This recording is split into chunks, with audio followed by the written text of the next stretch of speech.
पुण्यश्लोक अहिल्यादेवी होळकर यांच्या जयंतीनिमित्त शिवसेना ठाकरे गटाच्या वतीने शिवालय येथे त्यांच्या प्रतिमेस पुष्पहार अर्पण करून अभिवादन करण्यात आले। या प्रसंगी युवा सेना सहसचिव विक्रम राठोड, माजी विरोधी पक्ष नेते संजय शेणगे, श्याम नळकांडे, योगीराज गाडे, संतोष गेनप्पा, अशोक दहीफळे, डॉक्टर श्रीकांत चेमटे, मुन्ना भिंगारदिवे, अक्षय नागापुरे, वैभव सावेकर, उमेश काळे आदी उपस्थित होते।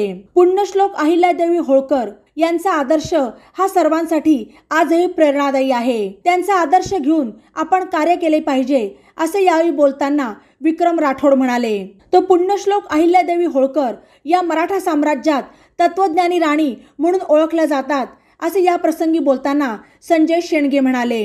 आजच्या स्त्रियांसाठी त्यांचे कार्य दिशादर्शक असेच आहे। तसेच महिला उद्धारक अशा पुण्यश्लोक अहिल्यादेवी या कायम आपल्याला मार्गदर्शक ठरतील असा विश्वासही त्यांनी यावेळी व्यक्त केला। बातम्यांसाठी ई नवा मराठा यूट्यूब चॅनलला सबस्क्राइब करा आणि बेल आयकॉनवर प्रेस करा।